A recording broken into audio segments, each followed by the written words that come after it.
Hi, I'm Moses Lake School District Superintendent Carol Lewis, and today I'd like to provide you with some updates about the audits that have been going on with our school district. There have been a lot of questions in the media, in social media, and rather than a really long email to everyone, I thought I would do this video instead.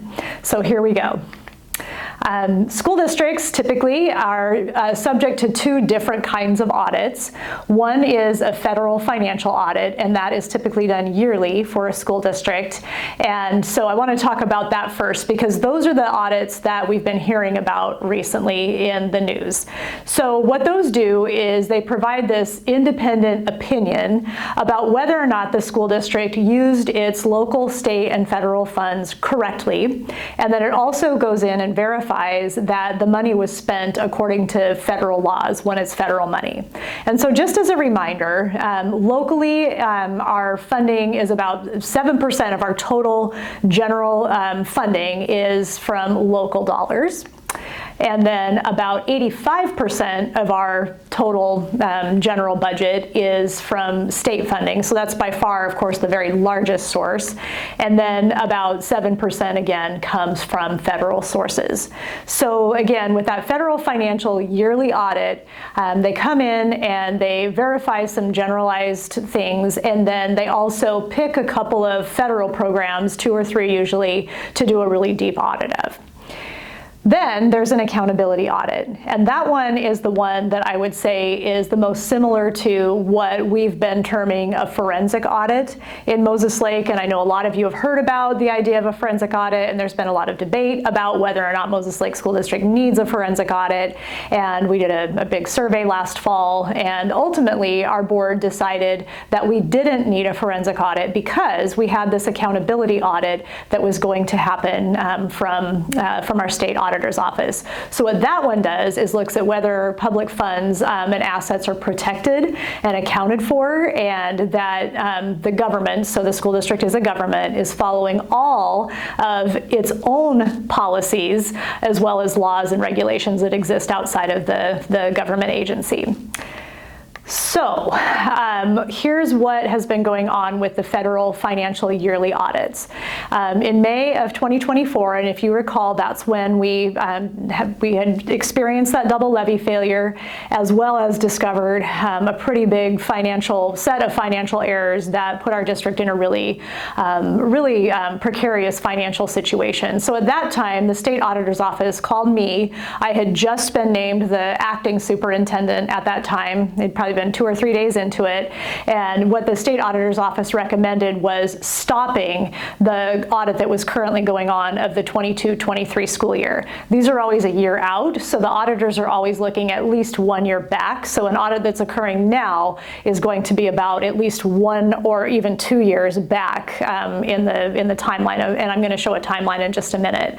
So so the state auditor's office said, with everything that's going on, you're not going to be able to provide us with what we need, so we're going to go ahead and stop that audit. It actually should have been done pretty much by that time anyway, but there had been a lack of information flowing to the auditor's office even prior to any of this. So long story short, we stopped that audit, and then it picked back up again once we had the staff available to provide the information that the auditors were asking for, and that was in the fall of 2024. And that audit just concluded in February. So again, then we began the 23-24 federal financial audit. So that's for the time period of 23-24 school year. Again, this is all prior to the levy failure and prior to the change in administration, prior to the discovery of the financial errors. So everything that you've heard of so far that we're getting information back on was things that happened before the big event in May of 2024. And then, so that second one for the 23-24 school year ended on August 6th, so just earlier this month. And then what's going on with the accountability audit is that it's auditing 2 school years, so the 22-23 year and the 23-24 year, again, prior to any of the financial problems that we knew of. There obviously were financial problems we didn't know of, but prior to us discovering those and prior to any leadership change, that's all being audited. That started April 10th of this year, so just a couple of months ago, and we do expect that to conclude within the next month if they can get everything that they need within that time. But that one's tricky because that's the audit. Again, it's similar to what people have referred to as a forensic audit, in that if the auditors in their process find something that they say, oh gosh, now we need to look into this, it can go longer because they're digging deep into things. So the things that we know that they started looking for, and they've added to this list, but the things that we know that they're looking at are misuse and misappropriation of funds, indicators of financial distress for the school district. They're looking into our open public meetings process. They're looking into budget compliance. They're looking at county treasurer deposits and also payroll leave accruals. So there can be misuse of leave if leave is not taken when it should be, and then someone's able to do something like cash that leave in. They're looking into that. They're looking at accounts payable and specifically credit card procurement. They are looking at how we're tracking and monitoring our assets. So those are things like Chromebooks and iPads and really anything that the school district owns. We need to track and monitor those because those are part of our whole financial picture. They're looking at the use of restricted funds. So when we talk about things like Title I, all of those special purpose funds, those are restricted and we can't use those for certain things, and we should be using them for other things. They're looking at compliance with supplemental contracts. So anytime we pay a person, we have to have an adequate contract and a job description attached to that. And then we have this other areas as identified. So as they're digging into all the things on that list, if something else comes up, they're also then opening up another look. So it's a pretty thorough audit, and again, they are expecting that they'll have that finished up sometime in September, but we're still awaiting those results. So when we've been hearing about audit results, it's for those smaller and very specific federal financial audits and not this big accountability audit yet. Once we do have the results for the big accountability audit, they will be shared very publicly, and we do expect to have a lot of findings. So I just want to go through the timeline again really quickly here. So in May of 2024, we found out we had some huge financial errors after we had that double levy failure. We had a pretty significant administrative change, and that 22-23 audit was halted because we couldn't provide the information that they needed at the time. And that was at the request of the state auditor's office. It wasn't Moses Lake School District requesting that stop, it was the auditor's office. Then in the fall of 2024, that audit began again, and we also had some pretty extensive changes in our financial practices. We didn't need an audit to tell us that we had some things that weren't right, and we immediately began making those changes. Then in February of 25, so earlier this current year, that first federal financial audit was concluded, and we'd already implemented the practices that the auditors also suggest implementing different practices. Before we got that report, we had already implemented many different practices that addressed their concerns. At that time, we also had an additional change in our financial leadership. And then in April, right after we made that next change, the auditors were ready to then begin the 23-24 federal financial audit. Again, one of those smaller ones. They also began simultaneously the 2-year accountability audit that is similar to a forensic audit. And then, of course, in August of 25, so our current month, a little bit earlier, we got the results of that 23-24 federal financial audit.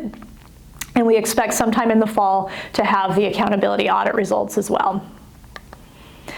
Okay, so then I'll just talk a little bit about what was reported in those audit reports. They're pretty long, so I don't have obviously the entire amount up on the screen. They are public record though, so they are available to anyone who wants to see them. So for the 22-23 federal financial audit, 2 COVID-19 emergency funds were audited, the Connectivity Fund and then the Education Stabilization Fund. And reading directly out of the audit report, the finding was that the district did not have adequate internal controls to ensure all expenditures it charged to the program were supported with documentation demonstrating the costs were for allowable activities. Our audit found the district charged $6.8 million and that lacked supporting documentation. So I want to be really clear here that they didn't find that somebody stole $6.8 million or that we lost $6.8 million or that it was just missing. What they found is that we did use the money appropriately, but the documentation to back that up was missing. And so they identified the cause of that condition to be that the district experienced staff turnover and the current staff couldn't locate those supporting journal entries. So what happened next with that? The auditor shared that condition with OSPI, the Office of Superintendent of Public Instruction, and then OSPI sent Moses Lake School District a letter, and the interim business manager and I, mostly the interim business manager, worked with OSPI to come up with a plan to find the proper documentation. And all that required documentation was eventually found. OSPI reviewed it and agreed that we had found what needed to be found. So again, it wasn't about finding money or figuring out what happened to the money. We knew where it went, but we needed to go back and locate those journal entries that were kind of buried deep in a lot of records to show that, hey, we did spend this money correctly, and we were able to produce all of that information. So then we have the audit report that we just received, and this is the one that's been getting a lot of attention out there. And so that was for, again, the school year 23-24. And what was audited for that one were federal Title I grants, more of the COVID Educational Stabilization Fund, and then federal special education grants. And so what was found within that one was similar to the previous one, that the district's internal controls were ineffective for ensuring it supported all salaries and benefits it charged to the program with appropriate time and effort documentation. So again, the question wasn't, did the district spend the money correctly? We did spend it on allowable costs, but the documentation to back that up wasn't there. And so the cause, again, was a similar cause was identified, that the district experienced turnover in key positions responsible for monitoring the program. Current staff were unable to demonstrate former employees dedicated the necessary time and resources to reconciling the time charged. And so what's going to happen next with that one? The auditor will share that condition with OSPI just like they did the previous one, and then OSPI may ask us for additional documentation. And so this report is new, and I can't speak to what OSPI is going to ask for. I'd just be speculating at this point. And I can't speculate as to whether or not they will ask for anything. But we've been hearing lots of misinformation out there that the district lost $4.4 million or that $4.4 million has been added to that original shortfall, and that is inaccurate information. And so I really want to clear that up and say that we will go through a similar process that we did with that first $6.8 million that was not documented correctly to provide documentation, I'm assuming, for that $4.4 million. So there'll be more to come on that, and we'll see how that goes. And the district plans to be completely upfront about whatever OSPI asks for, and sharing that with the public and with the board and whoever else wants to see it. So the accountability audit. So that's, again, back to that one that's similar to the forensic audit that we do not have the reports back from yet. So again, we expect it sometime in September. We expect that there are going to be a lot of findings, and they're going to be related to deficiencies and inadequate controls that existed between September of 2022 and August of 2024.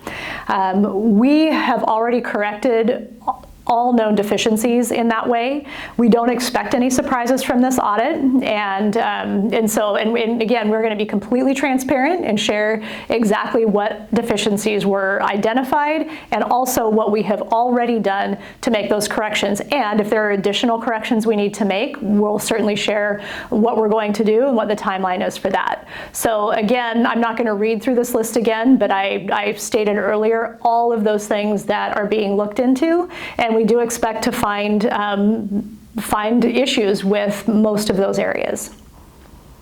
The motivation too for the auditors to look at those areas are public complaints, and so they looked at things that where people brought complaints to the school board, where people expressed complaints in the media, anywhere else that they could see. So here's some of the corrective measures that we took before any of these audits were concluded. And this should be a reminder for everyone, we've communicated this quite frequently. 2 board members audit our financials twice monthly. So prior to every accounts payable run, they come in and they line by line look at what's being spent, and they do question things, and we get them answers, and sometimes they pull back checks and say, you know what, that wasn't an authorized expenditure, and they pull it out. Financial documents are posted to our district website, so if you're interested in seeing any of our budget status reports, any county treasurer reports, as well as our accounts payable, you can go on our website and see those. We have those detailed budget status reports being made to the school board. They are accurate and thorough, and they're provided monthly, and that's something that had been hit and miss in the past. Again, in those years 22 to 24, they hadn't been consistent, and we are consistently providing those at this point, as we should and always will going forward. A big thing is that we're requiring proper approval, so we're following our own policies now, and that's one of the things that current audit looks at is the district following its own policies. And I can tell you very honestly that for quite some time, and certainly from 22 on, from the time that I've been in this district and known about things, we had not been following policies for purchases and large purchases, and so those are being followed, and people are, if anybody spends money on behalf of Moses Lake School District, they're going through the proper process at this point. We have a Citizens Financial Oversight Committee that is learning about school district finance. People keep asking me to break it down and make it really simple, and it's just not, but we're trying to make it as simple as possible and make sure that we have a Citizens Committee in looking at what we're doing, asking questions, so that everybody can feel more confident, or they can go out and share any concerns that they have with the greater community. We have dual controls in place to prevent those accrual accounting errors that accounted for about $10 million worth of our financial shortfall, and we have just a lot of safeguards in place where we have dual accountability for many things that would prevent against any kind of fraud, even the possibility of any kind of fraud. And we also make many different calculations that balance our records against what the county treasurer is showing. And this is the one thing where I've said over and over and over again, if we had been doing that, if the district had been doing that all along, many of those financial errors, particularly the big ones, would have been caught much sooner than having them compound over the course of 4 years. So I do one of the balances myself. I have a method that I go through, and then the finance people do their own. We come together, we make sure it all matches, and then we share all of that with the board and with the public. So the bottom line is that we have an entirely new team of staff to make sure that our financial work is accurate and provide, and this is the big one, provide proper oversight over our local, state, and federal program spending. And we need that oversight. We need oversight of our financial team, and that's all in place at this point. We don't expect any surprises to come from the audit. We've already identified many deficiencies. And since May of 2024, we've been working really hard to uncover and correct those deficiencies and provide the proper oversight that our programs need in order to be successful and meet all of the audit requirements and keep good track, and make sure there's really effective, efficient use of the public's funds. So if you have any further questions, I am very open to talking with people, meeting with people, answering questions over email. Please feel free to contact me if you'd like any further information. Thank you.